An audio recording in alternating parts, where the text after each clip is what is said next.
Friday, October 20th. Welcome back to Damon Bruce. Plus, it's great to have you here. We got a great Warrior retirement to talk about. Andre Iguodala hanging up the chucks after 19 years in the league. We will get there, but obviously we're getting you ready for a big football game, a sneaky big football game that is coming up on Monday Night Football, which means we'll be in pregame mode once again on Monday. And then on Tuesday morning, I hope you'll be waking up very, very early, 8 a.m. for a little 49ers wake up with me and this guy, Larry Krueger. Good to see you, pal. How you doing, man? What's up? Happy Friday to everybody. Hope everybody's having a great day. We're off and running. My second stream of the day. I streamed earlier today with the great Pete Bursich of the Minnesota Vikings broadcast team. And happy to be here with you, Damon. How are you? I'm great, thank you. Well, look, let's just jump right into any inside information that you got out of Pete today. Was there a moment in your interview that you thought, all right, I got a nugget here, let's share it? Well, I mean, I think he's just, knows that this is going to be a very difficult game for the Vikings to win. The Vikings are not a very good football team. They have Danielle Hunter. They blitz a lot, but quarterbacks facing the Vikings this season have completed 75% of their passes. So, it's not a stellar team the Niners are going against. Niners coming off a loss, national TV. I think more than anything, Pete seemed like he was bracing for what we were going to see Monday night. So, look, it's a sneaky big game, Larry. It really is for the 49ers. When I think about this one, when I think about the entirety of the year, when I think about the Bengals rolling in off the bye week, that's the first time I'm going to tell you I'm chalking that down as a loss, and we'll see what happens. Because like you and I talked about just last week, how important rest was. We sort of dismiss the importance of rest. The Bengals are going to be coming in rested. And this is an opportunity to get to 6-1 before the Bengals get here. Should you let go of the rope and lose in Minnesota, then for whatever reason, because the Bengals have rest, because Joe Burrow's a stud, because they're starting to play better, and now you've got a 2-game losing streak that could become a 3-game losing streak. Look, Larry, the way that this first half feels, this is the pivot game for that feeling, because there's a big difference between being 6-2 going into the bye week or 5-3 with a 3-game losing streak. This is a handle your business game. I don't care who's on deck, who's available, who's dressed, who's healthy, who's not. This is one that when you look at how do you find your easiest path to the playoffs, this is one of those non-negotiable wins. I mean, the Vikings are fumblers. Nobody likes a fumbler. They turn the ball over a lot. The 49ers create a lot of turnovers. The Vikings are 0-3 at home so far this year, and they're going to be without their best player. Niners got to have this one. I'll push back on the Cincinnati part. I don't fear Cincinnati. I just don't. Joe Burrow's not playing well at all. He threw another pick last week. He was sacked 3 times. Hey, so go 7-1. Go 7-1 in the first half if that's what you're offering. I'll buy that right now. Yeah, I think you're absolutely right. One thing, Damon, Niners will be coming off a short week, traveling back from Minnesota. Bengals will be coming off a bye week, fully rested. So there's that major rest advantage, which seems like an equalizer and equalizing factor. But I just, I don't think much of Cincinnati. Jamar Chase is fantastic. And Burrow's got a lot of talent, but Burrow hasn't played very well this year. And just listening to Greg Cosell talk about his breakdown and then watching the all-22 myself of Cincinnati, because I had a little extra time this week with the extra day, I looked at them and it was like, man, they're not sharp right now. So I'm not worried about Cincinnati, but you're absolutely right, though. The rest advantage is major, and then that just kind of turns, and after the loss last week, that turns this game into you better bounce back against the Vikings. And it is on the road in Minnesota, not the easiest place to play, against a veteran quarterback who, plays the game at a really high level and will go through his progressions. So there's that. But I just don't think that the Alexander Madison, Cam Akers show can run it on the 49ers. You don't have Justin Jefferson, no JJ in this game. I don't think the Vikings are much defensively. And the wild card factor in this game is Josh Metellus, number 44, the nickelback for the Vikings. They utilize him as a blitzer. people talk about the Vikings blitz. Well, one of the things that Pete was bringing up is that they'll send 4, but they will drop, Dean Lowry into coverage, or Harrison Phillips, the nose guard. They'll drop off Bullard or Lowry and send Metellus off the edge, and people will say, well, they're blitzing. It's still a 4-man rush. It's just, Right. they're sending the nickel back. So, to me, the two key guys, obviously Danielle Hunter, he leads the league in sacks, and he's playing at a really high level. He's in great shape, and he's a force. And if you blitz, sometimes you get him some more one-on-ones. But the other guy is Metellus 44, who they utilize in a variety of ways to rush the passer. It's going to be an interesting game, and the Vikings got really good tackles. Their weakness is that interior, and if there's ever a game for Eric Armstead, Javon Hargrave, and Kinlaw to just have a big game, like, here it is. This is an opportunity to get to Kirk Cousins, and to come right up the middle is the number one way to make him uncomfortable. Kirk Cousins is a good progression quarterback. He throws a great deep ball, but he doesn't escape his own problems. He can be had. And I just think that this is a huge, huge weekend that plays right into one of the chief strengths of the 49ers, that interior, the middle of their own pass rush, I think matches up really well with the middle of that Vikings offensive line. Yeah, no, I agree. And the Niners have twice as many picks as touchdown passes allowed. They're giving up just 5.5 yards per pass attempt. That's third fewest overall. They're giving up the third fewest fantasy points to quarterbacks in the entire league. 4 of the 6 quarterbacks they faced since the beginning of the year have scored single-digit fantasy points. Now you get Cousins, but you get Cousins without Jefferson. I mean, there's the Vikings have 2 major weapons you got to account for in this game, and that is T.J. Hawkinson, number 87, their tight end, having a down year, having a down year, but he's a tremendous player. And then the rookie Jordan Addison, who's 175 pounds, but if you let him get a free release at the line of scrimmage, he's very competitive at the catch point. He can go low, high. He's got a huge catch radius. He plays the game. He's a 5'11" player that plays the game like a 6'3" receiver. So he's going to be no picnic to stop. But I Ezra Cleveland's banged up inside, which makes it look like Hargrave could have a monster game. I was reading a Matt Barrows "Who Could You Possibly Trade For" column, and it was a good column. I don't want to reread it right now, but it was basically like, here's the pie in the sky player, right. Here's the more gettable player.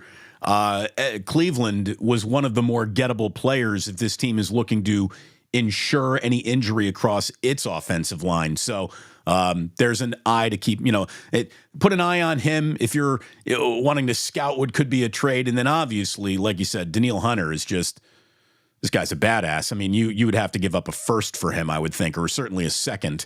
And I just don't know if that is, I think that position's already been addressed by the Gregory trade, Larry. Well, that's the thing. I mean, edge rush is kind of like starting pitching. You can never have enough. So nobody would ever doubt you if you traded for more edge rush talent. And there's no question that Gregory's nice, but Danielle Hunter is another level. I mean, he's but then he's also another level as far as contract too. So right. Are you going to satisfy him in a contract? Is it a rental situation?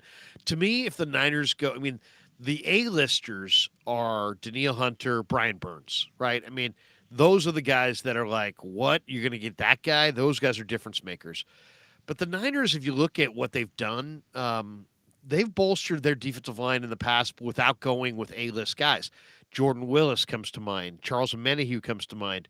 There's a couple guys like that I could see them going after, like Arden Key, who's in Tennessee. Bring him back.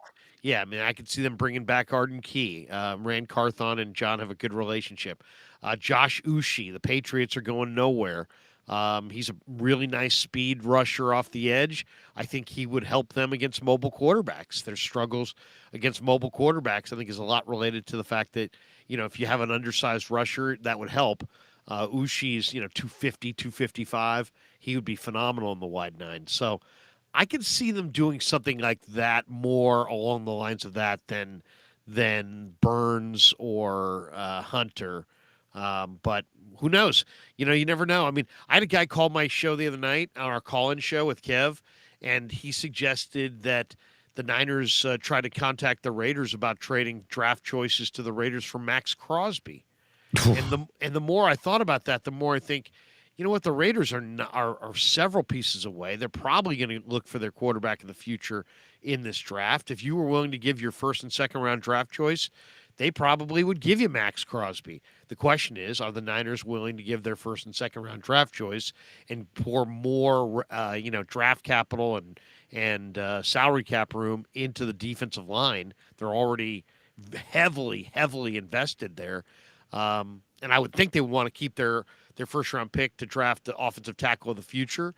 But man, I mean, you start thinking about Bosa and Crosby. I mean, that would be an altering type situation, and they're thinking big. There's no question that John Lynch is thinking big. Yeah, I saw maybe Kendrick Bourne coming back from the Patriots. That's not a big move. I don't think that that's going to happen. And I also think that they're I don't want to say they're set at wide receiver, but they've got enough depth and they've got enough internal depth. Yeah. Crosby, difference maker. Look, Larry, there are days, and I don't know how much Raiders you've subjected yourself to, but there are days when Maxx Crosby honestly is wearing the baddest man on the planet cape. He is special. He is a handful in the way that Bosa is almost a handful. Yeah, he's incredible. He's an incredible player. And the Raiders are, from what I've read, are thinking the other way, which is they'd like to acquire Danielle Hunter. They'd like to go after Brian Burns. They'd like to find a replacement for Chandler Jones opposite Crosby. Well, let's see if they go into Chicago and beat the Bears before we start talking about what they're about to add to their team. I mean, I think that the Raiders should win that game. But, the Raiders, yeah, I think they won't, to be honest. And then on the other hand, Mark Davis did basically make it perfectly clear when Khalil Mack was being shopped and the 49ers were very interested that, like anybody but the Niners. Right. So maybe, even though they're in Vegas, maybe he still has that anybody but the Niners vibe going on. I don't know. The two sides did practice against each other this summer, so maybe they get along better than I think, but I just to me it seems like if Crosby's going to move, it's probably going to cost you either two ones or a 1 and a 2, and that's probably too rich for the Niners. By the way, I got some hardcore plusers who track this stuff and bet on it. There was your sip of the day. That officially happened. Larry, is that your sip of the day? Are you having a nice sip there? What's that? We track sip of the days here on this show for some ridiculous reason. What are you sipping on? That looks like a soda. Are you drinking soda at 11:14 in the morning? Yeah, I'm having a soda this morning. It's a Friday. I got a long day ahead of me. I was up late. I'm up early. It's a Friday. Larry's having a soda. He's getting loose. I'm getting loose. This is my one vice. It's funny. My kid says, "Dad, you're a Coke freak." I'm like, "Thanks, kid. Thanks for saying it that way. It sounds so great that way." Right. Say it louder so everyone in the restaurant can hear you, son. Yeah, exactly. So today really is a big day in terms of an anniversary. It was a year ago today that the 49ers made the franchise-altering trade of Christian McCaffrey. And again, after you leave us, Larry, I'll go through some of the numbers that he's produced. But he's basically been the best player in football since the 49ers have drafted for him. And when it comes to the risk reward of playing him this week, you and I have come down on the same side of this argument. I don't think you need Christian McCaffrey to beat the Vikings. I know that you need Christian McCaffrey to win a Super Bowl. I would exercise caution, even if he's ready to go, even if he says, "Coach, I'm ready," even if the doctors say, "I'm ready." I would love to buy him another week before he gets to the Cincinnati Bengals. Do you think they play McCaffrey? Do you think they play Debo? I mean, they got an all-pro team sitting out of practice today. Well, it's funny. I asked Kyle Shanahan this question yesterday. I said, "Kyle, I'm looking at McCaffrey's usage. He's on pace for 400 touches. Is that sustainable?" And he kind of dodged and was like, he's our starting running back and we like to throw him the ball and we don't really have a plan and this and that. and we'll just have to see how it goes. But I'll say right now, it's not sustainable. And to me, I want Christian McCaffrey there in the playoffs. Now, every team's different. Like the Dallas Cowboys are a one running back team. They have Rico Dowdell and Deuce Vaughn behind Tony Pollard. Those guys are several steps beneath an NFL starting caliber running back. So they got to go with Tony Pollard. I get it. The 49ers are not in that position. They have Elijah Mitchell. They have who's a full go this week at practice. They have Jordan Mason. They have Ty Davis Price. They have other backs they could utilize. To me, it's a no doubter. Sit Christian McCaffrey down for a game or two. I'd sit him down through the bye week and roll with other guys. Peter King said it the other day on the radio. It's like, you know what? The 49ers are they're not going to get to the postseason healthy at this rate if they just keep, pounding McCaffrey over and over again when they have other guys. Jordan Mason, what does he need to do to get on the field? The guy averaged 6 yards a carry, 5 yards a carry the last couple of weeks. He's showing explosive capability. To me, it's funny. Kyle loves Mitchell. He was asked this week about his confidence in Mason, and he answered by talking about how confident he is in Mitchell. So it's obvious that Mitchell is the guy this week. I mean, whether it's McCaffrey and Mitchell or Mitchell alone, but Mason is behind those guys. So I'm not getting that because to me, Mason looks like he's fresh, he's fast, he's physical, he's 240 pounds. Run Mason. But Kyle likes what he sees from Mitchell, so he's going with Mitchell. I haven't seen it from Mitchell, to be honest, Damon. He's had one or two runs that were impressive. The rest, he's had all kinds of negative runs. Yeah.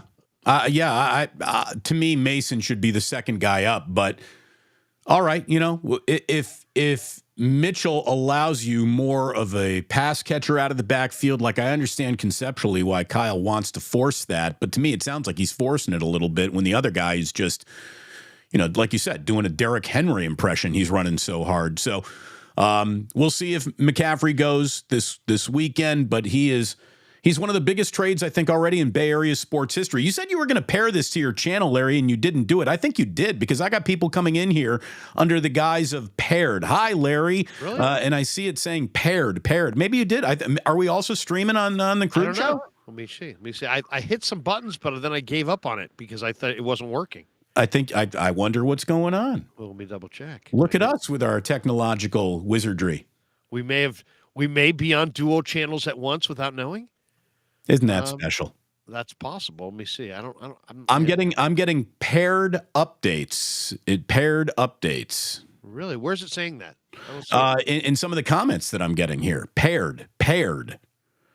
And these are from names that I'm not too familiar with in my chat room. So Larry, you might be doing it. I don't see it. I don't know. Oh yeah, I do. Yes, I do. Are we paired? Oh no, wait. Is this your? No, this is yours. You entitled it "Huge Pivot Game," right? That's yes. Your channel. All right, let me double check over here. I don't see it on my channel. So it's a stunning real-time update. Everyone, stick around for the exciting conclusion of Larry and Damon trying to figure out what the hell they're doing together. If somebody in the chat, tell me if you're watching on my channel. Larry, I'm looking at your channel right now. You are streaming. We are. Okay. You are. Look at us. Well, welcome all the crew guys over here to the Damon Bruce channel. Road trip. I feel like it's a Cactus League game. I like it. We're bringing our crew over. Little home and home, little split squad. Let me take this time now to tell people, hey, if you're coming over here, joining us, this is Damon's channel, which I'm streaming over to our channel for this stream. Hit like and subscribe over. Obviously you've hit like and subscribe on my channel already. Go over and hit like and subscribe over on his channel. He's building it up. Damon, how many months have you had the channel going? So we've been going since early April. April 3rd was the first ever live Damon Bruce show over here on the 6 months. We're almost 6 months, and we're at 8,600 plus subscribers already. That's great work, man. Yeah, we're look, it's great work. Thanks an awful lot to you and all the help that you provided. Who would have ever thought, Larry, you'd be an inspiration? But indeed, I've that's what never you've been an become. inspiration before. Welcome to being an Well, inspiration, actually, no, man. people have said, you know what, you're an inspiration to go the other way. You pick you pick team A, I go team B. You know, people say That's you just inspired me to go against you. Yeah, that's just fading Larry. We've been doing Yeah. that for years. But Yeah. now you're an inspiration, Larry. You really are.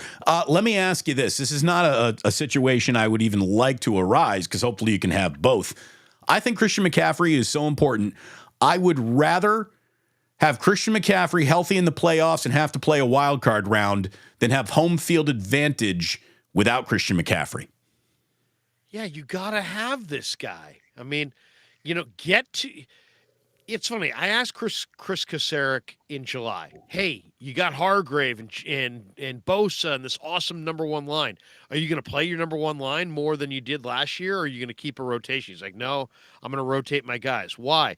Because if I play Bosa 70 snaps a game, he won't make it to January. He won't even make it to the playoffs, let alone the Super Bowl. And we want to be playing on Super Bowl Sunday." I'm like, "Okay, that makes sense."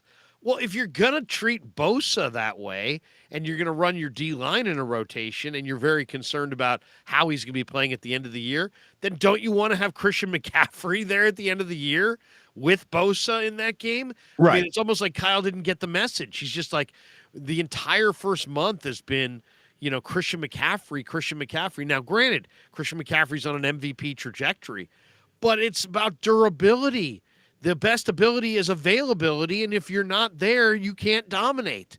And this guy is just getting absolutely physically abused week after week after week. And at running back, the more you get hurt, the harder it is to protect yourself, in my opinion, based on what I've seen. And they've got other guys. Go with their other guys, especially in a game like this, where the Vikings are not a great team.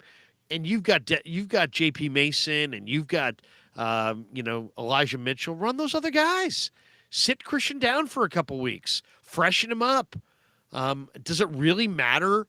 I'd rather they go 13-4 and have a healthy Christian McCaffrey than go 14-2 and have him be doubtful for the playoffs. Yeah, I would agree with you too. And we got a lot of people coming in here supporting Jordan Mason, just saying free Jordan Mason. I do think he needs to be freed a little bit. The guy is not only that, he's springy, he's athletic, he's young, he's a powerful runner. I mean, I want to see him because I want to see him, but also I want to see him just to save McCaffrey. I was joking in my show the other night, maybe that's where people are getting that, where I told him I was going to show up at Niner Complex with a free Jordan Mason sign. Just start. Come on, Kyle, get him out there. But you know what? You can say you want to go with player A over player B, but ultimately the players decide. So if you go with Mitchell and he continues to get stuffed, guess what? Mason's going to get some carries. Mitchell's just going to get the first run. And then if he does well, then he'll, God bless him. If he doesn't do well, it'll be time for Mason. We got people saying, "I'm on your channel, Larry." There it is. It's happening in two places at once. It's a technological wizardry that I didn't think, quite frankly, we'd be capable of. But here we are. Larry has always run all of our 49er wake-up shows from his end. This is the first time I've done one on this end. So, my gosh, I can't believe it's actually happening. That's good news for the product that is you and I working together. And Larry, that's what people want, man. I mean, it's amazing. The response that we've gotten to our shows, that Tuesday morning 49ers wake up following Monday Night Football is where all the cool kids are hanging out in the morning, smoking cigarettes before they go into homeroom. We're the cool kids. And I'm looking forward to doing another week with you. Do you want to give a prediction? What do you think of this? Is it a little too early? You saving that for Monday? No, not at all. I'll give a prediction. I think the 49ers are going to score 31, something like that, 30-31. I could see 31-10, something like that. I don't think the Vikings, without Jefferson, can win this game. I just really don't. And I think the 49ers will do a nice job on the tight end. They typically do. The big question for me is Dre Greenlaw. There's two takeaways from last week. One was, man, the 49ers have run D issues. No, the 49ers don't have run D issues. It's just that they didn't have Dre Greenlaw, and Greenlaw's that good. And then The other takeaway was, oh man, Brock Purdy was terrible. Brock Purdy was terrible. The sky's falling. Yeah, Brock Purdy was not good, but I attribute that more to, sometimes you have to credit your opponent. I think the Browns are really, really special as far as defensively. I think if you look closer into those numbers and compare what the Browns are doing on defense this year to any defense in any era, you're going to find that this Browns defense stacks up nicely. Hey, look at Burrow, look at Allen, look at Mahomes, look at Lamar. Every single one of these top flight quarterbacks has had more than one game they've struggled in so far. So did Brock Purdy have a less than game? Absolutely he did. Do you have to tip your cap to the other opponent? Of course you do. But Larry, Brock was overdue for a rough one. No, he wasn't just due for it. He was overdue. So, it was the Cosmos pretty much, balanced out the scales there a little bit. And, I was listening to Steve Young join Tolbert and Copes a little bit this week, and he basically said that's exactly the kind of game that Brock needs just to get up from. I mean, he's done nothing but, walk on water since he's gotten here. He needs a little, all right, that was bad, go make it better, get back on track. He needs that game. He hasn't even been able to show you his ability to bounce back because the one game he needed to bounce back from was the final game of the year when he got injured in the NFC title game. So, he needs this. This is the rite of passage. This is the vision quest that every young quarterback has to go on, and I like his chances to get through it an awful lot. Yeah, I mean, I just think that we are so Niners centric and Niner focused. Everything's about what the Niners do or don't do, and it never has to do with the opponent. This last game had a lot to do with the opponent. I watched that film. I looked at that defense. They're playing really, really well, and they've got awesome talent. Dalvin Tomlinson played the game of his life, and then you have Myles Garrett. Those two guys up front were totally dominating. This was easily the best three corners they're going to face. And then Jeremiah Owusu-Koramoah, there's a reason that I've been a huge fan of his going back to Notre Dame. This guy is one of the best linebackers in the game. 5 tackles, 3 solo, sacked the quarterback, 3 tackles for a loss, 2 hits on the quarterback, defended a pass, unbelievable speed, great instincts. I mean, the guy's a tremendous player. So, they just the Browns have an awesome secondary, a phenomenal front line, and Koramoah in the middle. And that's what happened more than anything. Yeah, the weather, and yeah, the injuries, and yeah, the bad calls, and yeah, the missed kicks. But that's really what happened. At the end of the day, it's that killer Browns defense. And I just don't think this week that the Vikings have anything close to that. We have Joe Schmo saying split screen simulcast action. What's up, everybody? It's really exciting if you think about it. Irwin says, who needs Jillian and Kevin to work these problems out? Like, yeah, you got your son who normally figures every technological thing out. My wife, if it weren't for her, I'd be screaming this show off my front porch. So, yeah, look at us, Larry. I think we're learning. I think it's safe to say that Jillian and Kevin are just products of the system. I mean, they could be, they could be plugged in, plugged out. You know what I mean? It's like I got other boys. I got 2 other sons. I could use Kevin, but you know what? He's just a product of the Kruger system, really. I've always said you're a system broadcaster, Larry. You're a system broadcaster. I'm a system broadcaster. Not enough actual raw ability to be successful without a microphone, but you put you behind the right microphone system. Look at what you can do. It's very impressive. Hey, I know that you've got, you got to get going. You got to be a dad this afternoon. Well, I've got to pick up my kid at noon. He takes a class, and my wife threatens me. Do not forget your son. She tells me over and over again. I'm like, I will not forget. Don't forget the boy. You know what I do like about the Niners playing on Monday Night Football, other than they get the spotlight to themselves, and then you and I get to go on 49ers Wake Up on Tuesday morning. I like the fact that we can just sit around and watch a stress-free Sunday afternoon with no one game to really concentrate on. You can sort of look at it all. There are some really good games this weekend, Larry. Lions-Ravens is a sneaky game of the week. That's 5-1 versus 4-2. Then you got your Sunday night football game. Mike McDaniel, help out your former team. We got Dolphins at Eagles, and that's a heavyweight fight on Sunday Night Football. Steelers, Rams, maybe Pittsburgh can help cool down an LA team a little bit. Cardinals, Seahawks, it's an NFC West ugly contest. But there's some good stuff out there this weekend. Yeah, Lions, Ravens, I think is going to be really, really good. Baltimore's a 3-point favorite at home in that game, but man, the Lions are playing tremendous football right now. That'll be a fun one to watch. I think Rams, Steelers is going to be a pretty good football game. There's some good ones there. Chargers, Chiefs. At Arrowhead, the Chiefs kind of play up or down to the level of the competition, but the game of the week is definitely Dolphins, Eagles. Sunday Night Football at the Link. I like the Dolphins there, man. I like the Dolphins to go on the road and get it done. I think the Eagles are reeling, and I don't think people realize it. I think you're going to see the Dolphins rise up and win that game. Before you go, Andre Iguodala has announced his retirement. I heard, or I read, I should say, Tim Kawakami bring up the fact that Iguodala is basically a litmus test for what you value in terms of a basketball player when he was sort of framing this whole thing in, is he a Hall of Famer or not? Now, I think I value the nuanced game as much, if not more than most.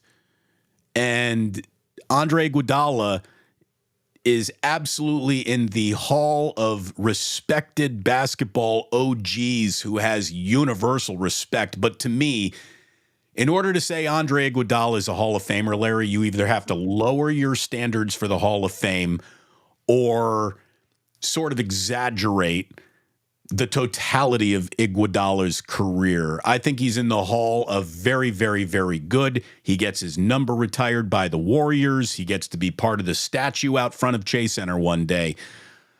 And he will get to the Hall of Fame based on his overwhelming league-wide respect. What do you think of Andre Iguodala? And in your mind, is he a Hall of Famer?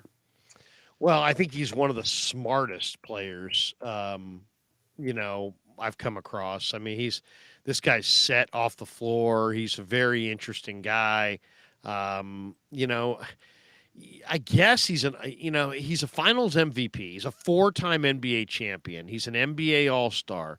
He was All-NBA defensive first team in 2014. He was the All-Rookie first team. He had a great collegiate career. He was all Pac-12 or all Pac-10 back in the day. I guess the finals MVP and the 4 rings probably says Hall of Fame. To me, he's a borderline Hall of Fame player. His Hall of Fame candidacy is tied more to the success of the team than him. There's better individuals that didn't win as many championships. It depends on how much credence you want to put into championships. If you're one of these team, well, he was a 4-time NBA champion. He was a finals MVP. But, I don't know. I mean, you're talking about does 11 points a game, 4 rebounds a game, and 4 assists a game, does that sound like a Hall of Fame player? I don't know about that. 11 points a game? But I think you brought it up. Ring culture gets him in. Right. Ring culture and universal respect gets him in. And I'm not sure should Robert Horry be in? I mean, I'm not saying they're the same player, but Robert Horry's got a bunch of rings. Exactly. Here's the thing. Of all the halls of fame, the standards of admission are easier in basketball. I mean, there are more Argentina female women's basketball coaches in the Hall of Fame than you could imagine. It's the Basketball Hall of Fame in Springfield, Mass. It's not necessarily the NBA Hall of Fame. It's right. It's of all the Hall of Fames, there will be more. Okay, that guy, he's in the Hall of Fame. All right. It's a little bit of it's a nice way to send someone off in a career. You did a great job. We really liked you. You won a little. Yeah, we'll let you in the Hall of Fame eventually. That's kind of how it goes. It's weird. It's like if he's in the Hall of Fame, it's like, does Steph have to be standing right there because Steph was the best player on all those teams, or Durant? You know what I mean? It's like right. It's just a little bizarre. He was a I mean, he's a damn good player. I'll say this: I think he's a very important player in the history of the Warriors. Without I a think doubt. he changed the culture when he decided to accept a trade to the Warriors. I think that kind of announced to the rest of the NBA, hey, guess what? The Warriors are no longer, Siberia. Before he got there, they were and the Warriors were like the place that you didn't want to ever go. So I thought he had a huge impact. He could be in the Warrior Hall of Fame, but if he's in the Basketball Hall of Fame, I don't know, man. There's probably all kinds of awesome 20-point scorers who aren't in the Hall of Fame. Maybe not. Maybe they're. I have to go look it up, but I would probably say no. MJ says, I'm shocked that there hasn't been a Palmetto Foods acai bowl shout out yet. Well, they'll get a lot of that love coming up on Tuesday morning. And I want to invite you back right here to the simulcast on our channels. 49ers Wake Up Tuesday morning, 8 a.m. It is the biggest day after morning show coming out of the Bay Area. Like, that's measurable and true. That's not just me exaggerating what you and I have built in a very short time here, Larry. Again, thank you for hopping on just for a minute today. We're going to let you go. You're going to go be a dad. Don't forget your kid. I'm going to sound like Amy. Don't forget your kid. But thanks, Larry, for hopping on in. And one more time, while we're talking to everyone on your vast channel, please come on over. Click on over to Damon Bruce Plus, subscribe, like, notify, do all those things to help us grow this bad boy, and Larry and I can take over the world one day at a time. Join us Tuesday morning, and what a busy few days, by the way, for my channel. Not only am I going on to today with you, or earlier with Pete Bursich. Tomorrow I do a stream in the morning with the coach at 9 a.m. And then game day, of course, we'll do a little post game. And then Damon and I Tuesday morning at 8 a.m. on both of our channels for the Palmetto Superfoods 49er Wake Up. And then Tuesday night, Warriors Suns, I'm going to be on doing post game after opening night with the whole crew. And Damon, if you'd like to, if you're at all around, you're absolutely invited. But I got a whole crew of post game Warrior people, and we'll start chopping it up. I'm going to be doing a lot of Warrior reaction videos this year. Probably not going to stream after every game, but I'm going to stream after, let's say 25 of 82, something like that. But we'll be doing recap videos at the end of every single Warrior game. And I look forward to talking a lot of hoop this year. By the way, I was excited, Damon. You were there.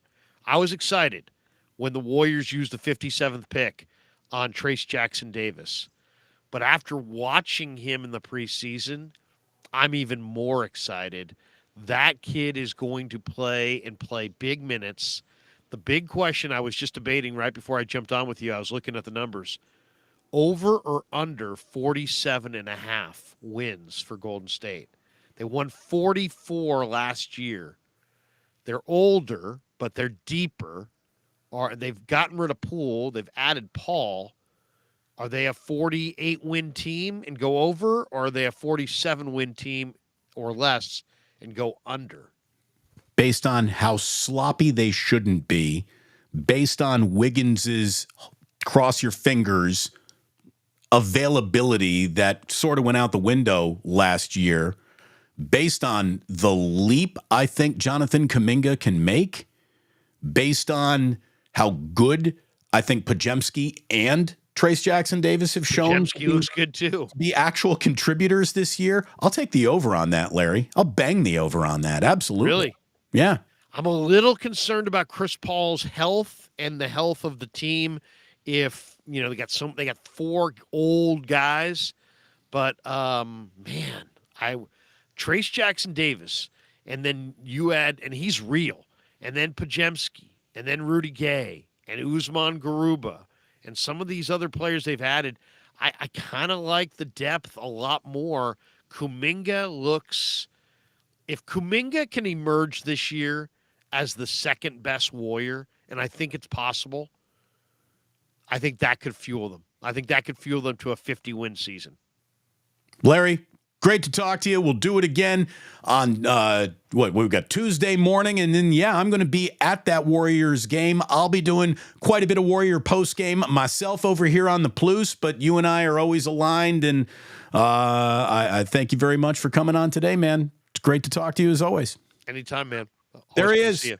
Boys and girls, Larry Krueger. You asked for him by name, except no substitutes. That's the man right there, one of the hardest working guys in all Bay Area show business. Let me welcome all of you back here to the Damon Bruce Show.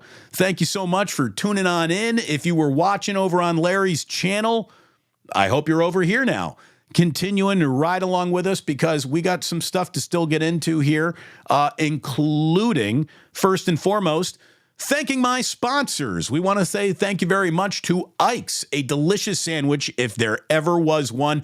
Go ahead and sign up for the Ike's Reward app. Start eating your way towards free sandwiches. You'll be very, very happy that you did. They are satisfying. They are delicious. And again, they can be free when you start eating your way to free sandwiches using the Ike's Rewards app. You'd be crazy not to be using his app. And, if you're going to order some Ike's for lunch, don't go directly through like Grubhub or DoorDash. Go through the Ike's app. You'll be very, very happy that you did. And oh, by the way, speaking of be very, very happy that you did, you'll be very happy that you went to bottomlinebets.com and used promo code Bruce to sign up for a free day of handicapping. Another 3-0 evening for Stefan last night. He is the hottest handicapper in Las Vegas. Bottomlinebets.com, promo code Bruce for a free day of handicapping. You can use that today.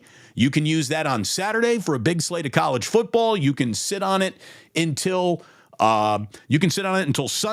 Use it for the NFL. You can use it on Monday Night Football if you want. But I'm telling you, Stefan is finding winners on a day-by-day basis. Find out for yourself. Bottomlinebets.com, a free day of handicapping with promo code Bruce, BRUCE, and you will be underway to winning. We will get to some Big Herbs Memorial Good for Ball, Bad for Ball, brought to you by our friends at Uncle Boys in just a moment. But that's how we wrap up shows on a Friday afternoon. And look, even though I'm not wearing a Jax t-shirt today, if you're looking for the coolest in vintage, hard to impossible to find vintage Bay Area t-shirts, go to jaxsf.com. I dare you to only put one in your cart. That is how cool Jax merch is. Use promo code DamonBruce10 for 10% off at jaxsf.com. That's two S's, Jax, Jackss, SF.com. DamonBruce10 for 10% off. Coolest t-shirts on the planet. They got a brick and mortar on Chestnut, but if you're watching this from anywhere and you want some cool stuff from the Bay, go to jaxsf.com. San Bruno Mike, look at that. Dropping a jingle jangle on us. Plus and Krug on a Friday morning. No egg mints required. We got inside jokes that other people just simply cannot, will not, should not understand. That's the way it goes. But thank you very much, Mike. I appreciate that. You are the man. Thank you very much, Mike. So look, big football game. As I talked about with Larry, it's a sneaky football game. A real sneaky big football game. Larry's not worried about the Bengals. I am. I think you should be worried about the Bengals coming off of a bye week, starting to play better football. And this is why you just don't want to use a mulligan on the Vikings, a team that coughs up the ball all the time. I keep on telling my son, who drops like everything, if you hand my 4-year-old a cup of anything, it better have a lid on it. Like, I can't even hand my 4-year-old a bowl of Cheerios to snack on without like an 85% chance of him dropping it. No one likes a fumbler. I keep on telling that to my son all the time. Jack, nobody likes a fumbler. Stop dropping shit. The reason why nobody likes the Minnesota Vikings is because that's the most fumblinest team in all the world of football. The 49ers turn other teams over. They lead the NFL with 10 interceptions through 6 weeks of football here. So you got a team that creates turnovers. You got a team that's always giving a ball away. You got a team that's 0-3 at home. You got a team that's without their best player. Even if the 49ers are without Christian McCaffrey, their best player, they're still the better roster. The strength of the Niners' interior defensive line matches up very well with the weakness of the Vikings' offensive line. That interior, again, they got really good tackles. Guard, center, guard. Little bit of an adventure. The best way to make Kirk Cousins uncomfortable is to come right into his face mask. I mean, just straight up the middle. Kirk is not fleet of foot. He does not have great escapability. He does not keep plays alive with his own athleticism. He is a pocket stationary quarterback. And that's exactly, I'm talking exactly the kind of quarterback that the 49ers should tee off on. The Vikings are embracing the get the ball out quickly theory that every team in football is embracing now, but Kirk Cousins will also hold on to that grenade and cook it a little bit too long. So we'll see what happens. I do like the Niners on Monday night. Absolutely. The Nicotina Show podcast says Jillian and Kev going to branch out, start their own sports podcast. Seriously, Larry and I would be in trouble without them. By the way, Jillian with a G. It's a common mistake. I'm not mad at you at all. She wouldn't be either. But it's Jillian with a G. We got Grand Admiral Shanahan says, can Jillian and Kevin handle a proper run fit behind you? A proper run fit? I don't know. What does that mean? I don't know what a proper run. I don't know even, but Grand Admiral Shanahan, it's good to have you in here. Thank you very much. Roberto Davis says ESPN Talking Heads, system announcers. Yeah, definitely system announcers. System broadcasters, system quarterbacks. We're all in a system. Larry, system podcaster, no doubt. Lions and Ravens, though, very juicy. You are right about that, McFly13. Very, very juicy. So this is great. Lot of new names in the chat today. You're going to find one of the nicest group of people assembled, these plusers who are here saying good morning to each other before the show even starts. I absolutely love the little community that we are building over here. And by the way, the community is getting together in person November 5th. November 5th at 1 o'clock. Join us at Victory Hall. Larry Kruger's coming on in. Gianna Franco's coming on in. We are going to get together. We're going to have some fun. We're going to watch some football. We're going to drink some drinks. We're going to maybe go outside, put it up in the air. We're going to hang out. We're going to hang out, baby. I'm looking forward to it. We're going to leave the kids at home this time, so we're not going to have a 4-year-old and a 2-year-old running around a bar. We're not going to leave them home alone, obviously, but, you know, we're coming out to party. We're here to rip shit up is basically what I'm saying. When we get to Plus Mania 2 Electric Boogaloo Victory Hall coming up on November 5th. Be there. Looking forward to seeing you. Hopefully you make it.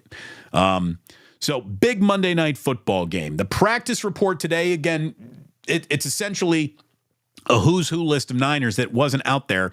Christian McCaffrey with his oblique, Deebo Samuel with his shoulder, Trent Williams with his ankle, Dre Greenlaw with his hamstring, Aaron Banks' ankle. They held him out of practice today. Tomorrow is the big practice. Tomorrow is the practice report where availability is going to mean something. Who did what? Who played? Who really got out there? Isaiah Oliver was limited. George Odom was a full go practice today. That's good. So we'll see. Tomorrow is the practice report that I think is really worth keeping an eye on in terms of who might go, who won't go, coming up on Monday Night Football. Nick Wagner, who covers the 49ers for ESPN, marked the anniversary that is certainly worth marking. I mean, good God, what Christian McCaffrey has done since being traded for is overwhelming. I mean, it's really, really overwhelming. The numbers and ranks, look at it this way. He's been with the 49ers for 20 games, okay? He's been with the Niners for 20 games since week 7 of last year when they made the trade for McCaffrey. And since then, Christian McCaffrey is first in scrimmage yards. He's first in touchdowns. He's second in rushing yards. He's second in yards after contact. He's third in yards per carry among running backs with at least 100 carries. He's first in running back receptions, 21st overall in the league. He's first in running back reception yards, 51st overall in the league. He's first in reception yards after contact among running backs, 9th overall in the league. He's generated 83 rushing first downs. That's tied for second in the NFL. He's generated 127 first downs overall.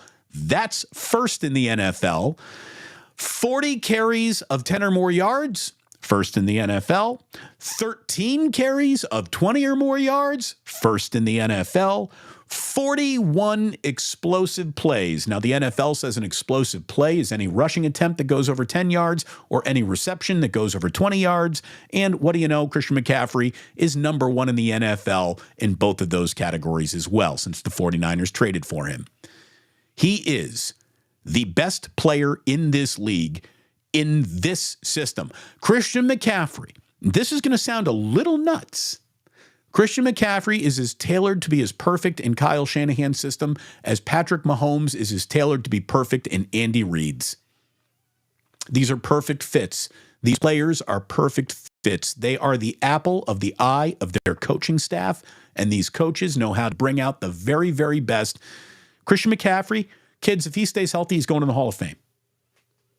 It's that simple. Christian McCaffrey, if he stays healthy, if he keeps on doing this, he's going to go to the Hall of Fame. If he wins a Super Bowl in San Francisco, he's going to go to the Hall of Fame as a 49er. There you go. That's who he is. His wallet is the one that says bad motherfucker on it. That's who he is. Total stud. Bona fide stud. Again, the way to beat the Vikings, getting pressure right up the middle. That's what Cousins hates. That's what the 49ers are built to do. Between Hargrave, Kinlaw, and Eric Armstead, they should win that battle. They should win that game. Larry is right. There's no way that Mattinson and Cam Akers are nearly as scary as the running backs that sort of ate the Niners' defensive front alive a little bit in Cleveland last week. The 49ers wide receivers, whether Debo goes or not, should out-physical the corners. They got good safety play in Minnesota, but those cornerbacks can be taken advantage of. And I'm going to tell you, this is a game where George Kittle, it better be hey diddle diddle George Kittle over the middle, not one of those nuanced, you need to really interpret football to determine whether George had a good blocking grade. No. I want George Kittle having a gaudy game. 8 catches, 100 yards, 2 touchdowns, George fucking Kittle. That's going to get the 49ers into the win column as much as anything. So if you're only seeing George Kittle do an awful lot of this and this during Zenni eyewear commercials, you're using them wrong. You're using them wrong. The Sentinels football channel says, hashtag I am a system YouTuber. Aren't we all these days? Aren't we all system YouTubers?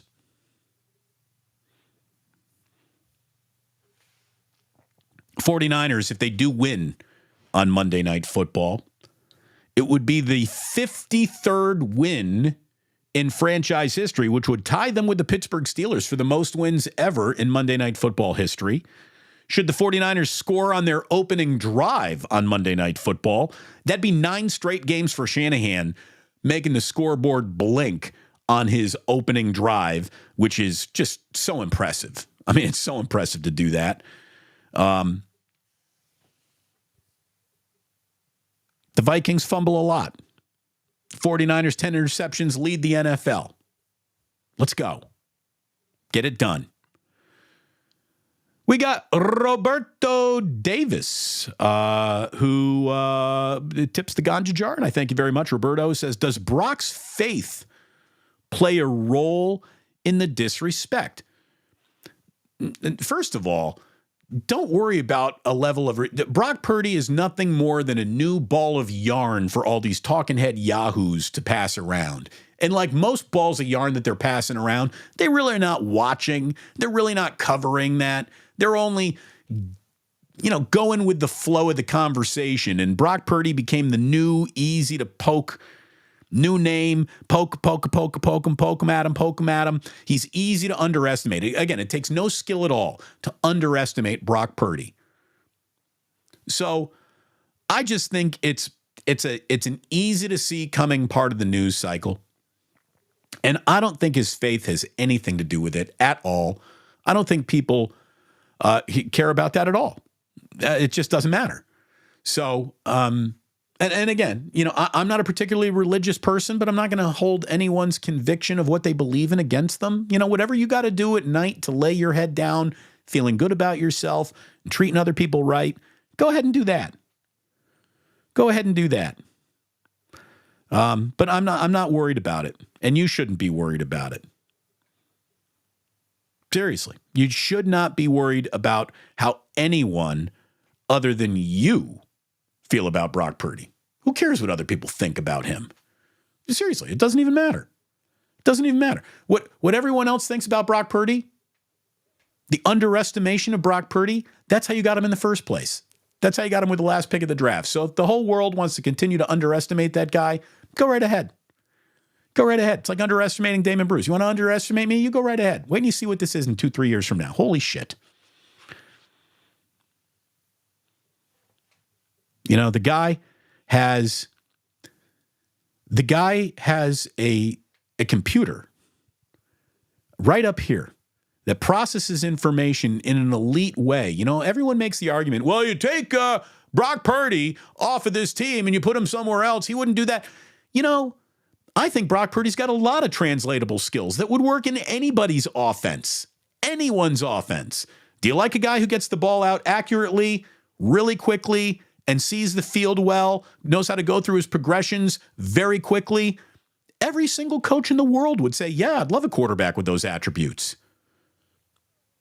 What I don't hear is you take Jalen Hurts off the Eagles and he wouldn't be this good. That's a really good team that he's on. How come Jalen Hurts isn't being held to those standards? And again, I'm also not the guy who's going to say this argument needs to apply to every single conversation.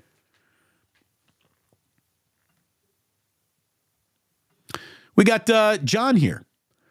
John saying, sup, Damon, I found you. 95.7 The Game's departure void will never be filled. Well, thank you very much.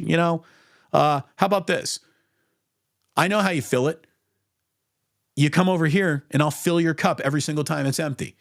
By the way, not only am I not gone, I'm about to cast a larger shadow over this city than it's ever had. So I can do more on YouTube than anyone could ever do just on a radio station. And that's what I'm really excited about. So I hold no ill will against any radio station. Go ahead. You want to listen to them? You go right ahead and listen to them. Doesn't bother me at all. Just make sure you come on back here because Daddy's just preaching from the pulpit. And hopefully you're in the church, in the tabernacle, praying along with us. Look at me. Said I wasn't religious. All right. Jedi says, Damon's channel is the one the algorithm favors, but I went and found you, Larry. Why is Bruce getting all the love? On my FYP. What is an FYP? Again, I don't even understand half the lingo that I'm supposed to now know a lot about. What's an FYP? Anybody? I know what a PYT is. Pretty young thing. All right. Good slate of games coming up on Sunday. Again, Lions-Ravens. What if I told you that was the possible Super Bowl preview? It's a Super Bowl preview no one would want, but Lions-Ravens, that's 5-1 versus 4-2. That's going to be a hell of a game. Sunday Night Football, that is the game of the week. Dolphins at Eagles. Cardinals-Seahawks is your NFC West contest. Steelers are at the Rams. Raiders are at the Bears in a game that's probably going to be so ugly only a mother could love it. There you go. It's going to be a good weekend. Going to be a really, really good weekend. Good question here from RG. Can you smoke Asahi? I mean, you can smoke anything, right? Pretty much. Like if you can light it on fire, you can smoke it. I don't know how flammable the Asahi bowl is, but the berry itself, yeah, probably. Medicinal fun time benefits? I don't know. I don't think so. There you go. MJ, right after that, says, hey, light it up. Light it up. Tiger Tank wants to talk some Andre Iguodala. Says, you can't deny what Iguodala did to LeBron in the 2015 finals. That alone should get him something. Well, that alone got him the something that I even think was a little over-exaggerated. He got that NBA Finals MVP. I still think it should have gone to Curry. But that's fine. Andre had a huge hand in deciding that finals. I'm good with it. Again, when Andre Iguodala does reach the Hall of Fame one day, I'm not going to be mad. We're not going to do a that shouldn't have happened show about Andre Iguodala. But here's a guy who's retiring now. Andre Iguodala retiring after 19 NBA seasons. Outstanding at times. He's an impactful player. He grew into a locker room source of wisdom for not just his teammates, but other NBA players. He gave everyone really good career advice. Andre Iguodala was a Svengali for an awful lot of up-and-coming NBA players. Go talk to Uncle Andre. He's been through everything. He's seen it all. He knows the ups and downs of this league, every contract negotiation, every team's locker room. There's nothing that's happened in this league that guy hasn't been through, and that is invaluable. Obviously, it's invaluable. In my eyes, he is not a Hall of Fame player, but he'll get in. Again, and I won't be mad when it happens.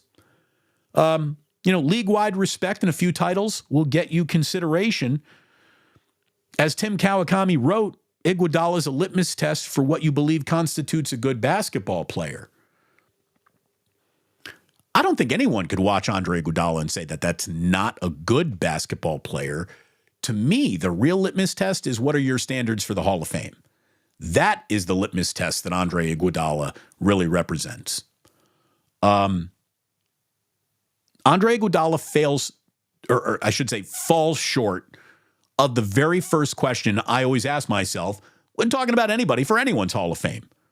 The very first box you got to check for admission into the Hall of Fame in my mind is simply, did you dominate your era when you were in your prime? For Iguodala, it's not even close. Iguodala never dominated his era when he was in his prime. He's a one-time NBA All-Star who never averaged 20 points in a season. Never. He got close, 19.9 once, but never had a single season scoring average that started with a 2. Not once. Not once. If Andre Iguodala was the leading scorer on your team, you had a team that wasn't going anywhere fast at all times. He is a complementary player more than he is a follow me, I know the way level of player. His career numbers, 11 points, 5 rebounds, 4 assists. Those are not Hall of Fame numbers. If you say, well, consider what he did defensively. What he did defensively over 19 years is unimpressive. 2 NBA all-defensive teams. That's all he ever made. So it's not like he was a premier lead dog defender that the league feared. He was good. Fast hands. His hands are fast as hell, man. But again, the 4 titles, he had his hands all over that first title. We know that. But I do think that the MVP should have gone to Curry. The middle 2 titles, part-time starter, part-time role player, nuanced winning performances for sure. The last championship against the Boston Celtics, he could have done it without him. It was like he wasn't even there. Didn't need him for that at all. So he absolutely just was around to collect a ring that time. His single game career high in scoring What do you think it is? What do you think it is? Again, before Andre Iguodala morphed into an undersized small forward, he was a shooting guard. So what do you think in his prime, greatest night he ever had in scoring was? 34 points. It's his career high, 34 points. Yeah, I'll never get 34 in an NBA game, but I wasn't the 9th overall pick in a draft either.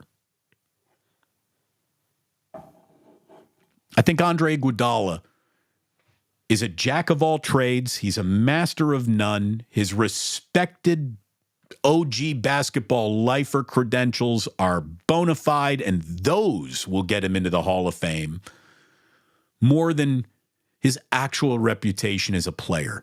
This is why you got to be careful with the respect that you get and give, because you only get one reputation, and Andre Iguodala's reputation is probably big enough and grandiose enough that he gets into the Hall of Fame one day. The Warriors, again, statue? Yes. Retire his number? Yes. Eats for free in San Francisco for the rest of his life? Yes. Absolutely. He should get all of those things. On his own Hall of Fame player, again, you got to either over-exaggerate who he was or lower your standards for the Hall of Fame to really include him. He does have 4 rings. Had Andre Iguodala been Ike Diagu, Ike Diagu would have had those 4 rings too. Like that first one, he certainly has his fingerprints all over. The other 3, come on. And again, I like Andre Iguodala. I like Andre Iguodala. He's a good player, good guy. Deserves his overwhelming respect. Absolutely. Hall of Famer? Not really. All right, we're going to wrap things up today with a little good for ball, bad for ball, sponsored by our friends at Uncle Boys, who will help me keep the memory of our dearly departed friend Michael Urban alive with a segment that he loved. Good for ball, bad for ball. Bad for ball. James Harden. He is our bad for ball subject this week. That guy just sucks so much. I wouldn't want him to be my teammate for a minute. He never thinks about the group. James Harden is only thinking about himself and his own career path at all times. Zero personal sacrifice to make the group better ever. It's who he is. As soon as waters get choppy, that guy's looking to bail before anybody. He wants out, and he will go to greener grass the minute he determines that grass is greener for him. You know what I hope? I hope he does get traded to the Clippers. And then I hope that the Clippers and Warriors are a postseason matchup. And then I hope the Warriors get to send his loser ass back to the strip club once again in another offseason that isn't attached to anything that even resembles an NBA championship. That's what I hope for for James Harden. James Harden, bad for ball. Good for ball. Hey, we actually got some series breaking out in Major League Baseball's postseason. That's good for ball. The Diamondbacks avoided a sweep with a win over the Phillies. Very dramatic. That was fun yesterday. Give me an interesting NLCS, please. That's all I'm asking for. Bruce Bochy can move a win closer to another World Series appearance. Rangers, Astros now tied at 2. Game 5 tonight. Look, Bochy needs this one. I don't think the Rangers are going to walk back into Houston and win 2 games there. So, big game for the Rangers and Bruce Bochy tonight. There is your good for ball, bad for ball segment brought to you by our good friends at Uncle Boys. Thanks to Larry Krueger for coming on by the show today. By the way, if you're new in here, if you're a Krueger holdover, if you're hanging out, this sounds like the end of the show. This is not the end of the show. We're going to get into Club Plus here in just a second, but this is the end of the show attached to the podcast, which, by the way, is blowing up. And thank you very much for all the downloads and all the attention that the podcast is getting. You can find it anywhere you get your podcasts. Thank you very much for tuning in. Have yourself a great weekend. We'll be dropping some videos over the weekend for sure. And then, of course, Monday, be right back here at 11. We are going to be going live at the 2-minute warning of Monday Night Football. And then the following morning, Tuesday, 8 a.m., it's the simulcast, Bruce and Kruger, 49er Wake Up. Hope you see us there as well. We hope to see you there. Before you do depart, hit that like, hit that subscribe button, hit that notify button. That'll make things easier around here, easier to pay bills, and I would really appreciate that. You've been a tremendous community. I thank you so very, very much for being a part of this community, and it really is a cool little community that we have built. It's getting bigger every day. Sports don't build character. They reveal it. And like that, he's gone.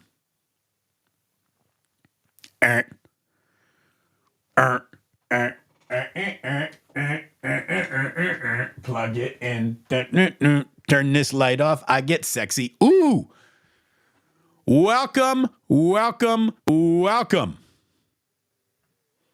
Texas Niner says, I was a little behind in your stream. Well, it's still good to have you here. Oh, Grand Admiral Shanahan says, run fit Jillian and Kevin. How would they scrape as linebackers if they were behind you and Larry and Damon were D-line? Oh, you mean how would they clean up the traffic? First of all, my wife is twice as strong as I'll ever be. She's just a badass. Like, she's doing push-up handstands. She's cross-fitting. Me, I'm El Stroco Loco. You don't even want to go through me on your defensive line. But yeah, Jillian would absolutely spear some people out there.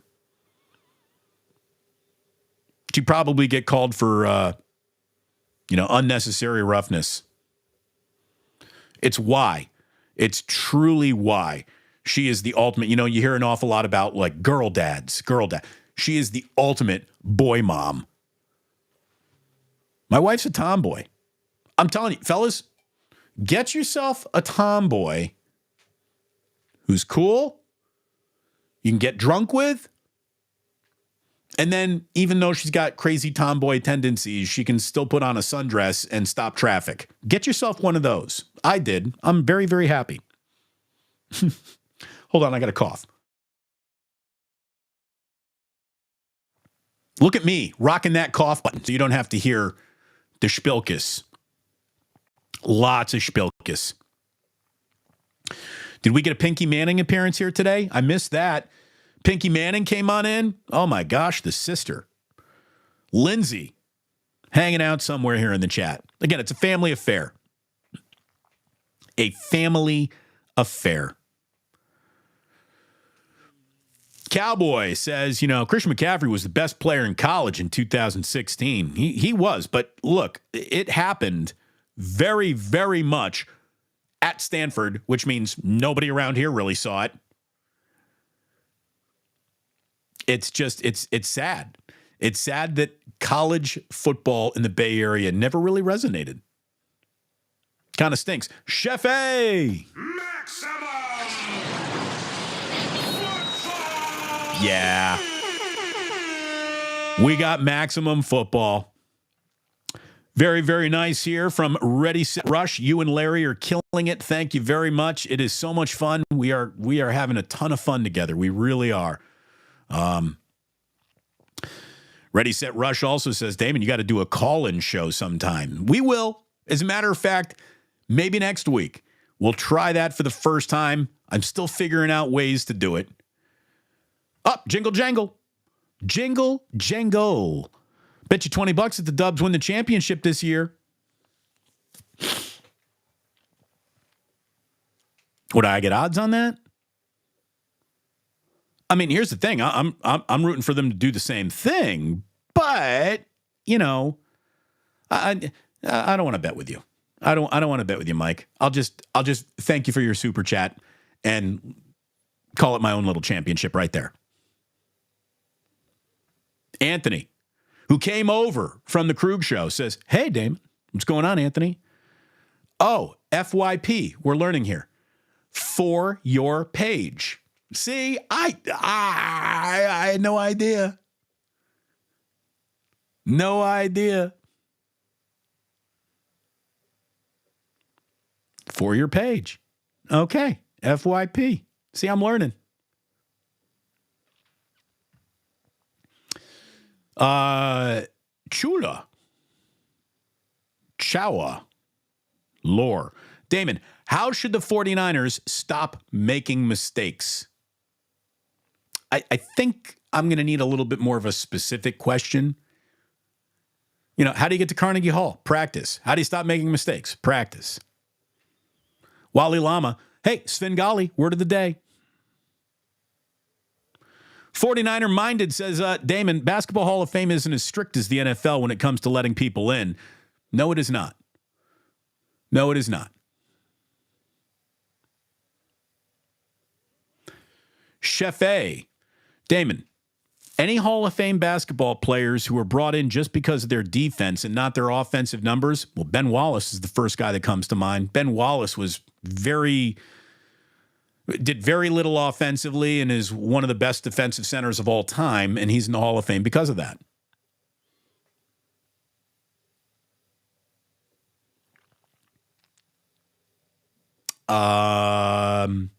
You know, it is funny. Here's how you understand what league-wide respect does for a guy, okay? League-wide respect will keep you out of arguments that other guys get thrown into. Andre Iguodala had essentially no league-wide success until he joined the Warriors.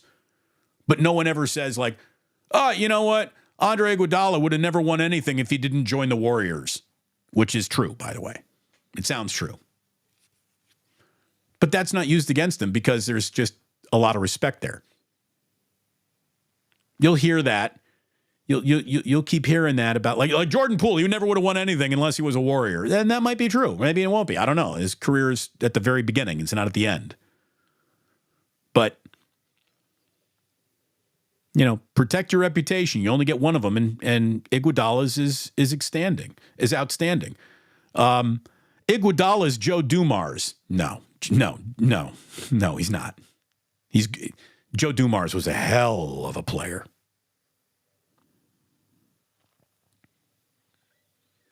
What else we got here? Jordan Poole is James Harden 2.0. Well, Harden is even better than Jordan Poole at this point in their careers. I know Jordan Poole, I don't think has the ability to lead the NBA in assists. Harden's done that.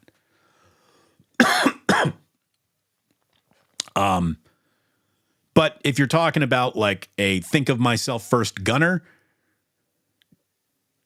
Jordan Poole never demanded a trade. Jordan Poole never said like, get me out of here. The Warriors got him out. And whether or not that they regret that one day, we'll have to see together, right? But I think that Jordan Poole is already more mature than James Harden will ever be. I don't know. I wouldn't want to be compared to James Harden. And he's a great player, right? He's a great player. But what a terrible teammate. Nobody said Jordan Poole was a terrible teammate.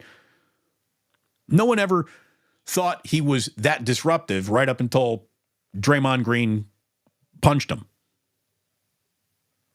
But he did. He got under guys' skins. There's no doubt. Jillian, chop blocks all day. Oh, she's hunting knees. There's no doubt. Damon, more sexy sans headphones. Oh, you know what? I don't need these anymore. I'm not talking to Larry right now. I can go sans headphones. Thank you very much.